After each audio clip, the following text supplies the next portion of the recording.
Bonjour, je m'appelle Frédéric. Aujourd'hui, je vous propose une très courte séance que j'ai décidé d'appeler pour les ischios de carreau. Les ischios, c'est un diminutif pour les ischio-jambiers. C'est les muscles que l'on retrouve derrière les cuisses.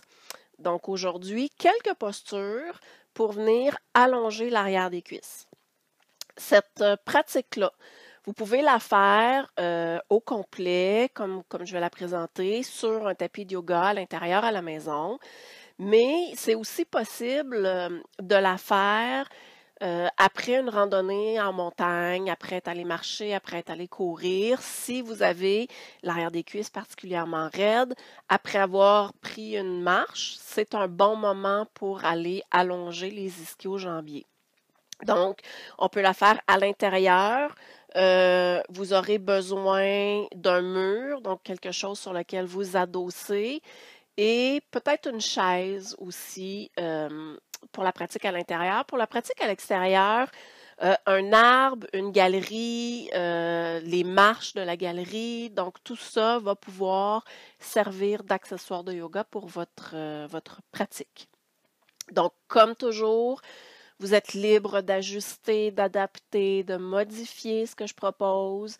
Faites en sorte que les postures s'adaptent à votre corps tel qu'il est aujourd'hui. Donc, gênez-vous pas de modifier. Gênez-vous pas aussi de cliquer j'aime en bas de la vidéo sur ma chaîne YouTube. Gênez-vous pas de commenter, de faire des demandes spéciales, de partager l'information.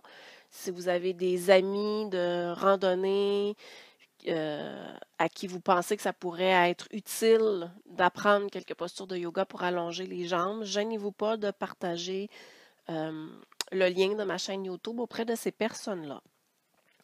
Donc, je vais débuter avec quelques petites notions qui vont être importantes pour les postures qu'on va faire aujourd'hui, qui sont beaucoup des flexions avant. Donc, des postures où on va venir se pencher vers l'avant.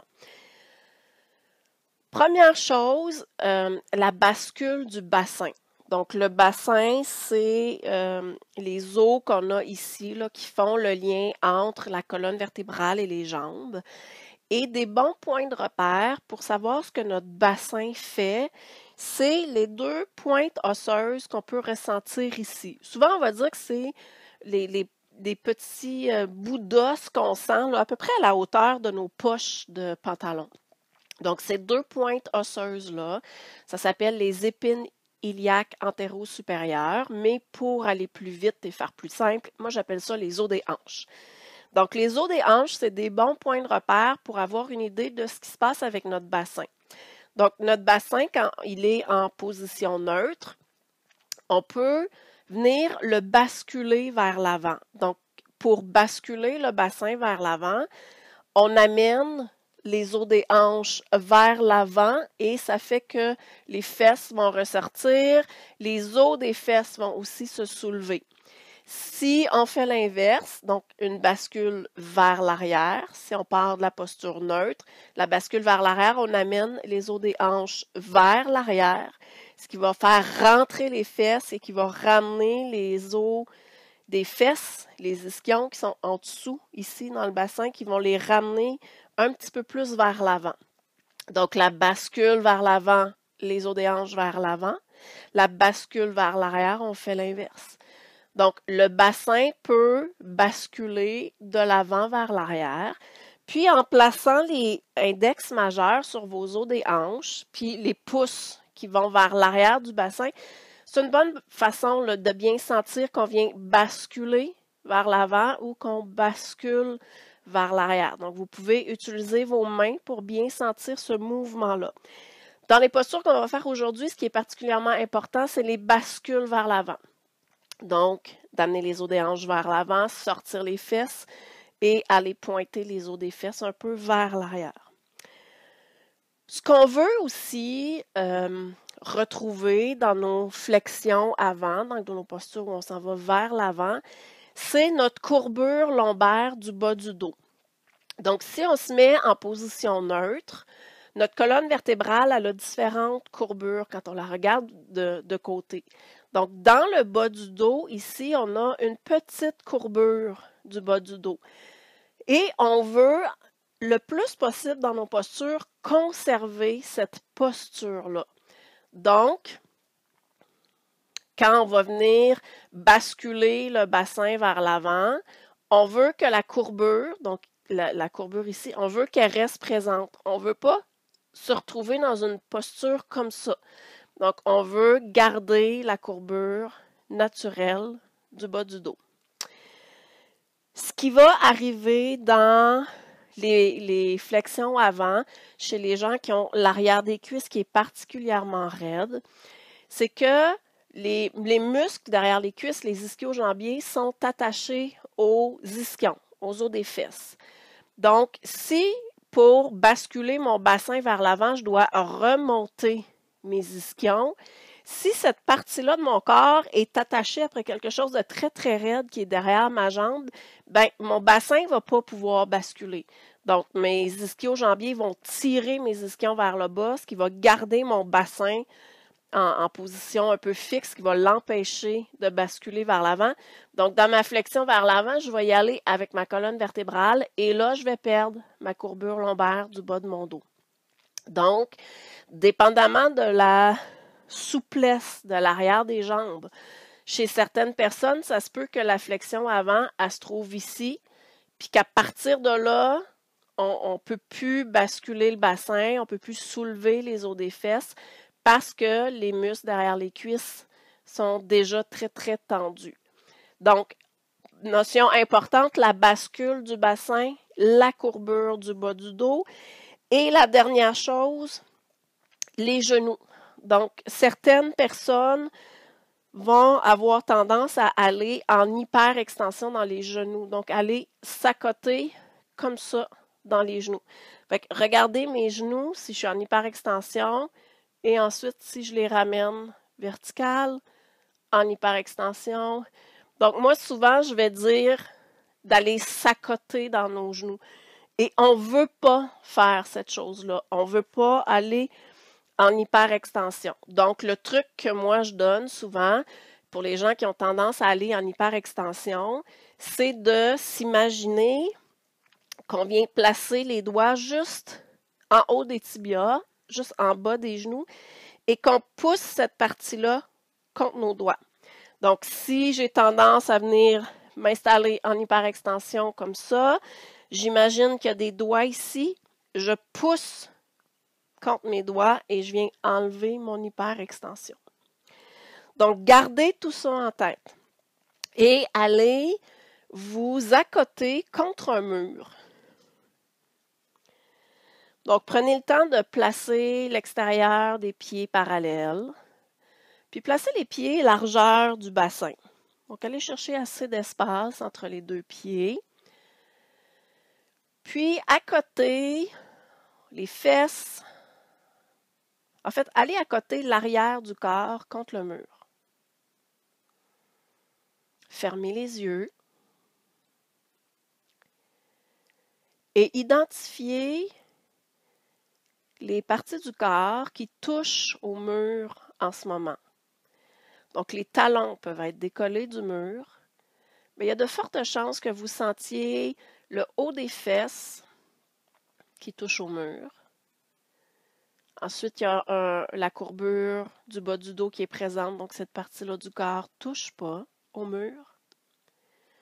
Ensuite, il y a un contact entre le haut du dos, les omoplates et le mur. Et un troisième point de contact de l'arrière de la tête avec le mur. Trouvez votre bassin neutre. Donc, pas de bascule vers l'avant, pas de bascule vers l'arrière. Puis toujours en gardant les yeux fermés, vous pouvez utiliser votre main pour aller sentir la courbure naturelle du bas du dos. Donc, allez voir avec un bassin neutre, c'est quoi l'espace qui se trouve entre le bas de votre dos et le mur.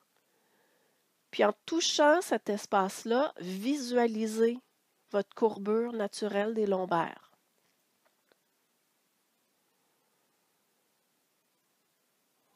Assurez-vous que les genoux ne sont pas en hyperextension. Donc, vous n'êtes pas à côté dans vos genoux.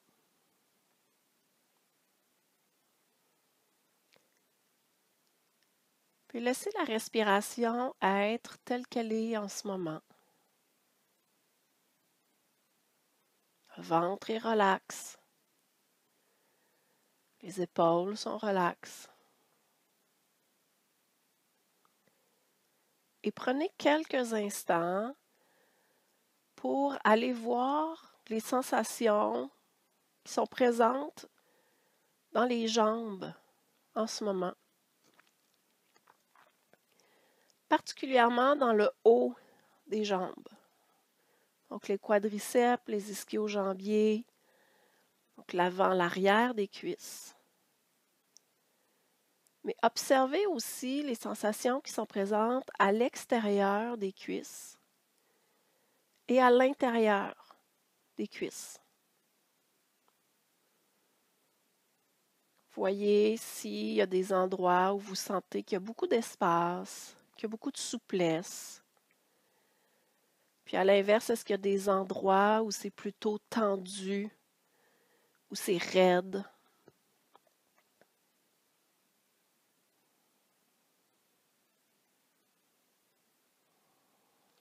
Il est peut-être possible de noter des différences entre la cuisse droite et la cuisse gauche.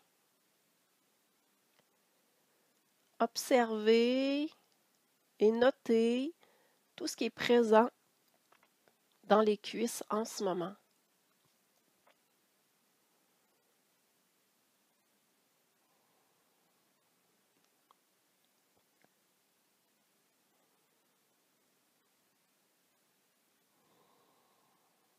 Puis à la prochaine inspiration, tout doucement, ouvrez les paupières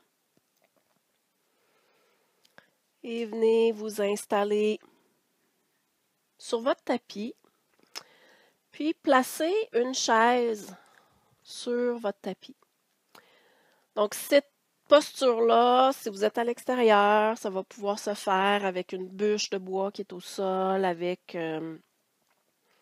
les marches de votre galerie.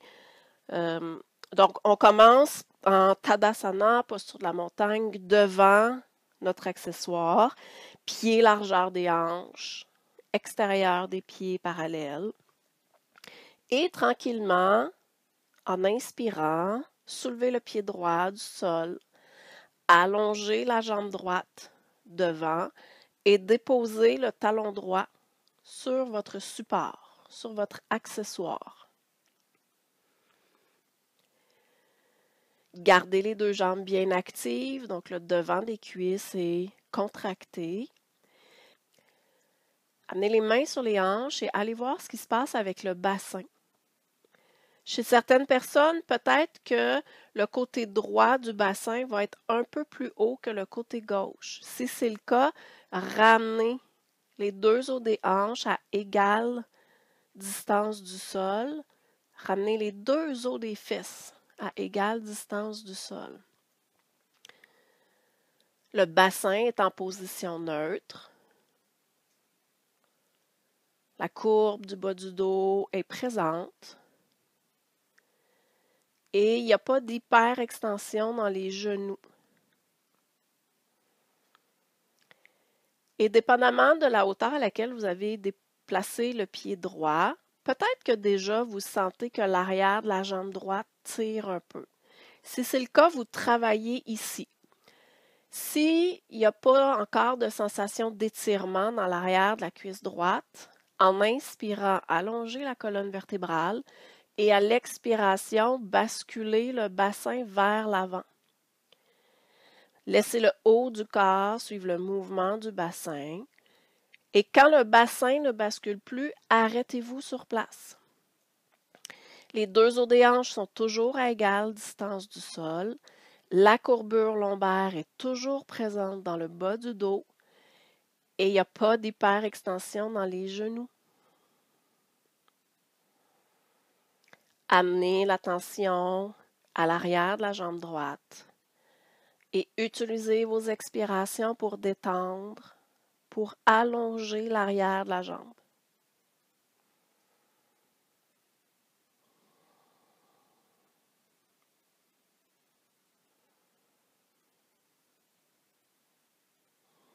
À la prochaine inspiration, ramenez le haut du corps à la verticale et en expirant consciemment, ramenez le pied droit au sol. Prenez une respiration complète sur place, les deux pieds bien ancrés au sol. Et en inspirant, soulevez le pied gauche, allongez la jambe gauche devant, déposez le talon gauche sur un accessoire. Vérifiez que le côté gauche du bassin, c'est pas surélevé. Si c'est le cas, ramenez la fesse gauche vers le sol jusqu'à temps que les deux os des hanches soient à la même hauteur. Courbure naturelle du bas du dos et pas d'hyperextension dans les genoux. Si déjà vous sentez qu'il y a de l'étirement qui se fait dans l'arrière de la cuisse gauche, restez ici. Sinon, à la prochaine inspiration, allongez la colonne vertébrale et en expirant, basculez le bassin vers l'avant. Laissez le haut du corps suivre le mouvement du bassin. Et quand le bassin ne bascule plus, arrêtez-vous sur place. Revérifiez que la courbure naturelle du bas du dos est bien présente. Gardez les genoux qui ne sont pas en hyperextension. Et allez respirer dans l'arrière de la jambe gauche. Donc, pas besoin de sentir un étirement intense dans l'arrière de la jambe.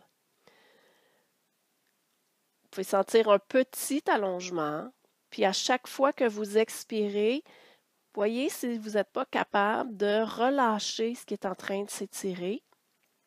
Et une fois que vous avez réussi à détendre un peu ces muscles-là, vous pouvez les laisser s'allonger millimètre par millimètre.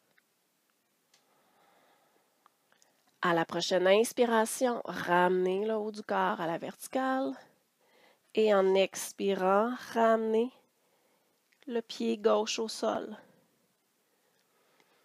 Deux pieds bien ancrés au sol, prenez une respiration complète sur place. Et pour la prochaine posture, vous allez avoir besoin d'écarter les pieds l'un de l'autre et vous allez avoir besoin d'un accessoire devant vous. Donc la chaise, si vous êtes à l'intérieur, ou ça peut être un arbre, ça peut être une bûche. Donc, moi, je vais me tourner pour que vous puissiez bien suivre ce qui se passe dans l'arrière de mon corps. Et pas besoin d'amener les pieds très, très larges. Donc, juste un peu plus large qu'un tapis de yoga, ça fait l'affaire. Placez l'extérieur des pieds parallèles et déjà en posture érigée, allez voir ce qui se passe avec le bassin. Donc, bassin neutre, la courbure naturelle du bas du dos. Et si vous êtes à côté dans vos genoux, poussez le haut des tibias contre des mains imaginaires. Amenez les mains sur les hanches. Inspirez, allongez la colonne vertébrale et en expirant, basculez le bassin vers l'avant. Laissez le haut du corps suivre le mouvement du bassin. Quand le bassin ne bascule plus, déposez les mains sur quelque chose. Allez pas au maximum de votre bascule vers l'avant du bassin. Faites juste trouver une légère sensation d'allongement dans l'arrière des cuisses. Donc, encore ici, assurez-vous que la courbure du bas du dos est présente. Si votre dos a l'air de ça, vous êtes trop loin dans la posture, travaillez un peu plus haut. Donc, courbure naturelle du bas du dos et pas d'hyperextension dans les genoux. Prenez quelques respirations ici en utilisant les expirations pour détendre et pour allonger l'arrière des cuisses.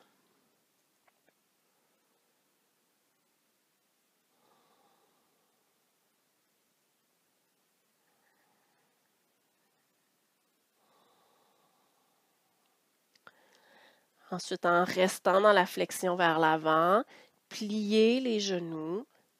Dans cette position-là, amenez les os des fesses qui pointent le plus possible vers le plafond. Donc, basculez le bassin encore plus vers l'avant. Puis en gardant le bassin dans cette position-là, réallongez tranquillement les jambes. Respirez quelques fois ici.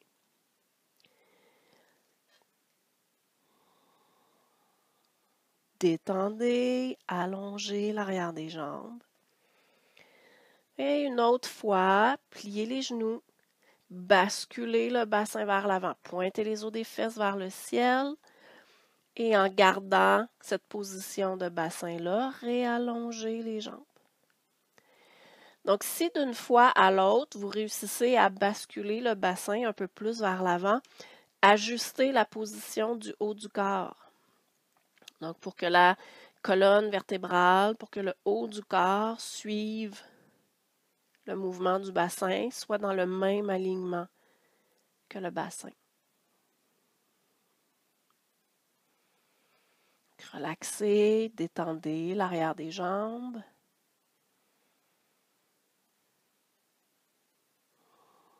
Et en gardant les jambes bien actives, à la prochaine inspiration, ramenez le haut du corps à la verticale. Ramenez les pieds largeur du bassin. Et prenez une respiration complète, bien ancrée au sol. À la prochaine inspiration, faites un grand pas derrière avec le pied droit. Déposez tout le dessous du pied droit au sol. Et commencez par vérifier que le bassin est bien face au devant de la chaise. Ce qui peut arriver ici, c'est que votre bassin va être tourné un peu vers la droite. Dans ce cas-là, tassez votre pied droit un peu plus vers la droite. Ça va vous permettre de ramener le bassin face au devant du tapis. Ou encore, des fois, c'est qu'on a fait un trop grand pas derrière, puis là, le bassin va encore être tourné vers la droite. Donc, il faut, dans ce cas-là, ramener le pied un peu plus vers l'avant. Donc, deux os des hanches qui pointent vers l'avant, courbure naturelle du bas du dos, pas d'hyperextension dans les genoux. Amenez les mains sur les hanches pour bien sentir ce qui se passe avec le bassin. Et à la prochaine inspiration, allongez la colonne vertébrale et à l'expiration, basculez le bassin vers l'avant. Donc, dépendamment de la souplesse, le haut du corps va basculer plus ou moins vers l'avant. Trouvez votre posture. Vous voulez avoir la courbure du bas du dos. Si vous êtes à l'intérieur, une bonne façon de savoir que le bassin est bien placé, c'est de venir déposer un bloc dans le bas du dos. Donc, si le dos est rond, le bloc va glisser au niveau des fesses. Si le bassin est trop ouvert sur le côté, le bloc va tomber sur l'autre côté. Donc, quand le bassin est bien placé, le bloc reste en place. Enracinez bien les pieds au sol.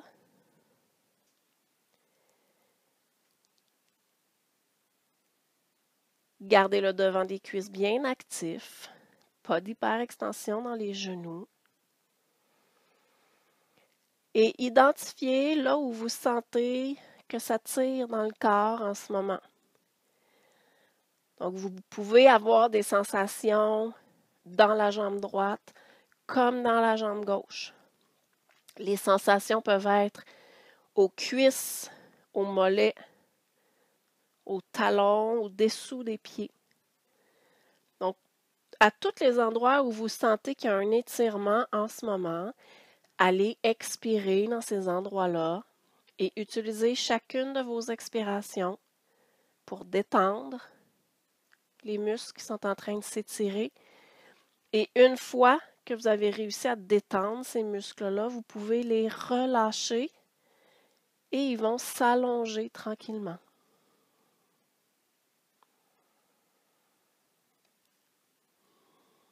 Ici, vous arrivez à relâcher, à allonger les muscles. Voyez si vous ne pouvez pas amener la bascule du bassin un peu plus loin.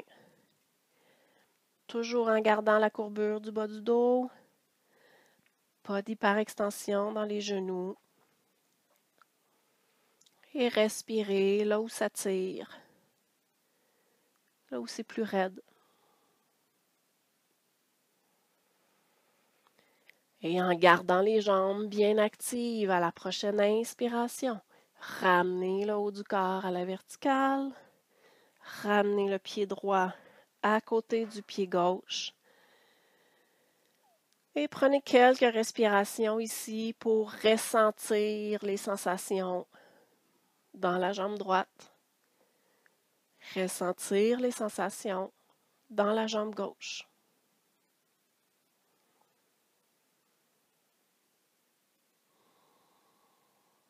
Puis à la prochaine inspiration, grand pas derrière avec le pied gauche. Enracinez bien le talon gauche au sol. Et gardez les deux jambes allongées. Donc, il y a un réflexe, des fois, dans cette posture-là, de laisser le genou devant se fléchir. Gardez la jambe devant qui est longue. Pas d'hyperextension dans les genoux. Courbure naturelle du bas du dos. Les deux os des hanches qui pointent vers l'avant. Donc, ajustez la position pour que le bassin soit face à l'avant du tapis. En amenant les mains sur les hanches, inspirez, allongez la colonne vertébrale et à l'expiration, basculez le bassin vers l'avant. Laissez le haut du corps suivre le mouvement du bassin. Et allez pas trop loin. Trouvez une sensation d'étirement dans l'arrière des jambes, mais un endroit où vous êtes quand même capable de relâcher, de respirer, de relaxer. Et dépendamment de la bascule que vous avez dans le bassin, vous pouvez décider d'utiliser un bloc, de venir le déposer dans le bas du dos pour pouvoir sentir, que le bas du dos n'est pas rond. Donc, dans ce cas-là, le bloc va glisser par en bas et que le bassin n'est pas ouvert et que le bloc glisse vers le côté droit. Donc, le bloc reste en place. Prenez le temps d'identifier là où vous sentez qu'il y a des muscles qui sont en train de s'étirer dans le corps. Et concentrez-vous sur ces endroits-là pour l'instant. Expirez, relâchez. Et ensuite, allongez tranquillement. Et si d'une respiration à l'autre, vous sentez que vous avez réussi à allonger, vous pouvez amener la bascule du bassin un peu plus loin vers l'avant.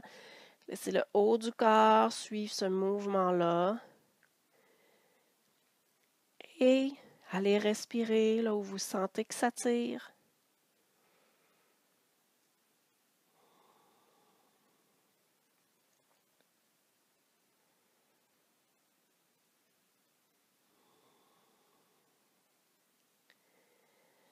Et toujours en gardant le devant des cuisses bien actif. À la prochaine inspiration, ramenez le haut du corps à la verticale. Expirez, ramenez le pied gauche à côté du pied droit. Et tout doucement, retournez vous accoter contre le mur, comme on a fait au début, contre un arbre, si vous êtes à l'extérieur, contre votre galerie. Donc, gardez un espace entre les talons et le mur. Placez les pieds largeur du bassin, extérieur des pieds parallèles. Et à côté, l'arrière l'arrière du haut des fesses, le haut du dos et l'arrière de la tête contre le support. Fermez les yeux.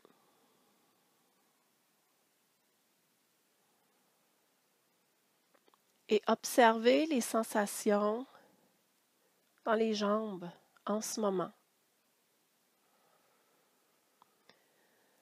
Observez les sensations dans le devant des cuisses.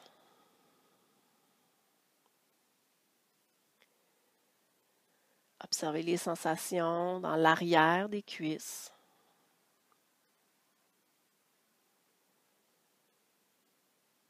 Voyez ce qui est présent dans l'extérieur des cuisses.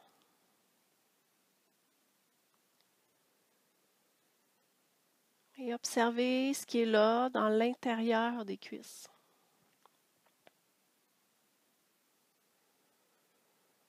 Il y a peut-être aussi des sensations qui sont apparues dans le bassin, dans le bas du dos, ou un peu plus bas dans les mollets, dans les pieds. Observez, ressentez les effets des postures qu'on vient de faire ensemble, donc les effets dans le corps.